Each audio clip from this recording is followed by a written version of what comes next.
اتوار کی رات جب وہ واپس نیو ہیون اپنے اپارٹمنٹ میں آیا تو سعد وہاں نہیں تھا۔ اس کے فلیٹ میں کہیں بھی ایسے آثار نہیں تھے جس سے پتہ چلتا کہ وہاں کوئی عورت آئی تھی۔ وائن کی وہ بوتل بھی اسے کہیں نہیں ملی۔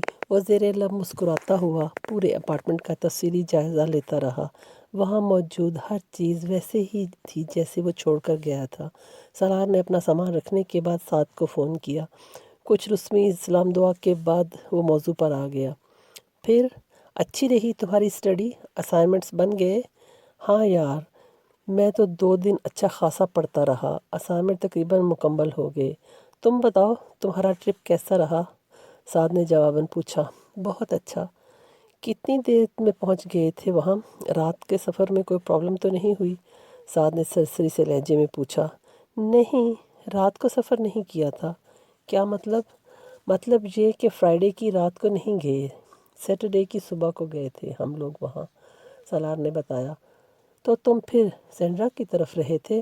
نہیں، دانش کے پاس۔ کیوں؟ یہاں آ جاتے اپنے اپارٹمنٹ پر۔ آیا تھا، سالار نے بڑے اطمینان سے کہا۔ دوسری طرف خاموشی چھا گئی۔ سالار دل میں ہنسا۔ اس کو اندازہ تھا کہ ابھی سعد کی کیا کیفیت ہوگی۔ آئے تھے؟ کب؟ اس بار وہ بے اختیار ہلکلایا۔ تقریباً 11 بجے۔ تم اس وقت کسی لڑکی کے ساتھ مصروف تھے۔ میں نے تم لوگوں کو ڈسٹرب کرنا مناسب نہیں سمجھا، اس لیے واپس چلا گیا۔ وہ اندازہ کر سکتا تھا کہ سعد پر اس وقت سختہ طاری ہو گیا ہوگا۔ وہ اس کے وہم و گمان میں بھی یہ نہیں تھا کہ سالار اس طرح اس کا بھانڈا پھوڑ دے گا۔ ویسے تم نے کبھی اپنی گرل فرینڈ سے ملوایا نہیں؟ اس نے مزید کہا۔ سعد کو سانس لینے میں جتنی دقت ہو رہی تھی وہ اندازہ کر سکتا تھا۔ بس ویسے ہی ملوا دوں گا، اس نے دوسری طرف سے مدھم آواز میں معذرت خانہ طریقے سے اسے کہا۔ مگر تم کسی اور سے اس کا ذکر مت کرنا، اس نے ایک ہی سانس میں کہا۔ میں کیوں ذکر کروں گا؟ تمہیں گھبرانے کی ضرورت نہیں۔ سالار اس کی کیفیت کو سمجھ سکتا تھا۔ اسے اس وقت سعد پر کچھ ترس بھی آ رہا تھا۔ اس رات سعد نے چند منٹوں میں ہی فون بند کر دیا۔ سالار کو اس کی شرمندگی کا اندازہ تھا۔ اس واقعے کے بعد سالار کا خیال تھا کہ سعد دوبارہ کبھی اس کے سامنے اپنی مذہبی عقیدت اور وابستگی کا ذکر نہیں کرے گا، مگر اسے یہ دیکھ کر حیرت ہوئی کہ سعد میں کوئی تبدیلی نہیں آئی۔ وہ اب بھی اسی شد و مت سے مذہب پر بات کرتا، دوسروں کو ٹوک دیتا، نصیحتیں کرتا، نماز پڑھنے کی ہدایت کرتا، صدقہ خیرات دینے کے لیے کہتا، اللہ سے محبت کے بارے میں گھنٹوں بولنے کے لیے تیار رہتا، اور مذہب کے بارے میں بات کرتے ہوئے کسی آیت یا حدیث کا حوالہ دیتے ہوئے اس کی آنکھوں میں آنسو آ جاتے۔ اس کے گروپ کے لوگ اور بہت سے دوسرے لوگ سعد سے بہت متاثر تھے اور اس کے کردار سے بہت مرعوب، اور اللہ سے اس کی محبت پر رشک کا شکار۔ ایک مثالی مسلمان، جوانی میں کی مصروف زندگی میں بھی اس میں کوئی شک نہیں تھا کہ سعد بات کرنا جانتا تھا۔ اس کا انداز بیاں بے حد متاثر کن تھا، اور اس کے شناساں لوگ صرف سالار ہی تھا جس میں اس کی نصیحت پر کوئی اثر نہیں ہوتا تھا، جو اس سے ذرا برابر بھی متاثر نہیں اور نہ ہی اس پر رشک کرتا تھا۔ جس سعد کی داڑھی اس کی دین کی استقامت کا یقین دلانے کے لیے کامیاب ہوئی، اور نہ ہی دوسروں کے لیے اس کا ادب و احترام، اس کا انداز گفتگو۔ امامہ سے مذہبی لوگوں کے لیے اس کی ناپسندیدگی کا آغاز ہوا تھا۔ جلال نے اس سے اور آگے بڑھایا تھا، اور سعد نے تو اس پر انتہا ہی کر دی۔ اس کا خیال تھا کہ مذہبی لوگوں سے بڑھ کر منافق کوئی دوسرا ہو ہی نہیں سکتا۔ داڑھی رکھنے والا مرد اور پردہ کرنے والی عورت کسی بھی قسم کی بلکہ ہر قسم کی برائی کا شکار ہوتے ہیں، اور ان لوگوں سے زیادہ جو خود کو مذہبی نہیں کہتے۔ اتفاق سے ملنے والے تینوں لوگوں نے اس یقین کو مستحکم کیا۔ امامہ ہاشم، پردہ کرنے والی لڑکی، اور ایک لڑکے کے لیے اپنے منگیتر، اپنے خاندان، اپنے گھر کو چھوڑ کر رات کو فرار ہو جانے والی لڑکی۔ جلال انصر، داڑھی رکھنے والا مرد، حضور صلی اللہ علیہ وسلم کی محبت میں سرشار ہو کر نعتیں پڑھنے والا اور ایک لڑکی سے افیئر چلانے والا، اور پھر اسے بیچ راستے میں چھوڑ کر ایک طرف ہو جانے والا۔ پھر دین الگ دنیا الگ رکھنے والے کی بات کرنے والا سعد ظفر کے بارے میں اس کی رائے ایک اور واقعے نے بھی خراب کر دی۔ وہ ایک دن اس کے اپارٹمنٹ پر آیا تھا۔ سالار اس وقت کمپیوٹر آن کیے اپنا کام کرتے ہوئے اس سے باتیں کرنے لگا۔ پھر اسے کچھ چیزیں لانے کے لیے اپنے اپارٹمنٹ سے قریبی مارکیٹ جانا پڑا اور اسے پیدل وہاں آنے جانے میں اور شاپنگ کرنے میں 30 منٹ لگ گئے۔ سعد اس کے ساتھ نہیں آیا۔ جب سالار واپس آیا تو سعد کمپیوٹر پر چیٹنگ میں مصروف تھا۔ وہ کچھ دیر مزید اس کے پاس بیٹھا گپ شپ کرتا رہا، پھر چلا گیا۔ اس کے جانے کے بعد سالار نے لنچ کیا اور ایک بار پھر کمپیوٹر آن کر کے بیٹھ گیا۔ وہ بھی کچھ دیر چیٹنگ کرنا چاہتا تھا اور یہ ایک اتفاق ہی تھا کہ اس نے لاشعوری طور پر کمپیوٹر چلاتے ہوئے اس کی ہسٹری دیکھی۔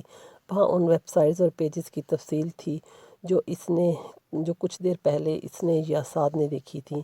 سعد نے جن ویب سائٹس کو دیکھا تھا وہ پورنوگرافی کے متعلق تھیں۔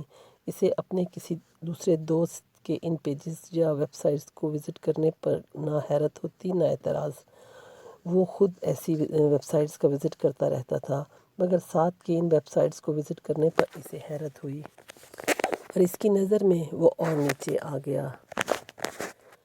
پھر تمہاری کیا پلاننگ ہے؟ پاکستان آنے کا ارادہ ہے؟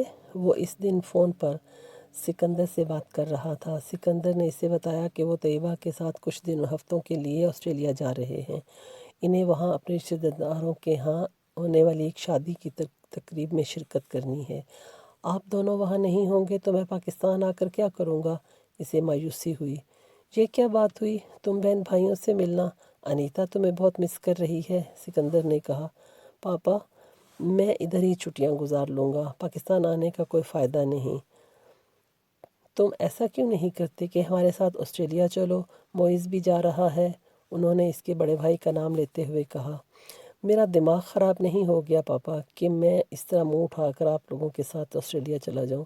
اور معیز کے ساتھ میری کون سی انڈرسٹینڈنگ ہے جو آپ مجھے اس کے ساتھ جانے کا بتا رہے ہیں؟ اس نے خاصی بیزاری کے ساتھ کہا۔ میں تمہیں مجبور نہیں کروں گا، اگر تم وہاں رہنا چاہتے ہو تو ایسا ہی صحیح، بس اپنا خیال رکھنا اور دیکھو سالار کوئی غلط کام مت کرنا۔ انہوں نے اسے تنبیہ کی۔ وہ اس غلط کام کی نوعیت کے بارے میں اچھی طرح جانتا تھا اور وہ یہ جملہ سننے کا اتنا عادی ہو چکا تھا کہ اب اگر سکندر ہر بار فون بند کرنے سے پہلے اسے یہ جملہ نہ کہتے تو اسے حیرت ہوتی۔ سکندر سے بات کرنے کے بعد اس نے فون کر کے اپنی سیٹ کینسل کروا دی۔ فون کا ریسیور رکھنے کے بعد صوفے پر لیٹ کر چھت کو گھورتے ہوئے وہ یونیورسٹی بند ہونے کے بعد اگلے چند ہفتوں کی مصروفیت کے بارے میں سوچنے لگا۔ مجھے چند دن سکیٹنگ کے لیے کہیں جانا چاہیے یا پھر کسی دوسری اسٹیٹ کو وزٹ کرنا چاہیے۔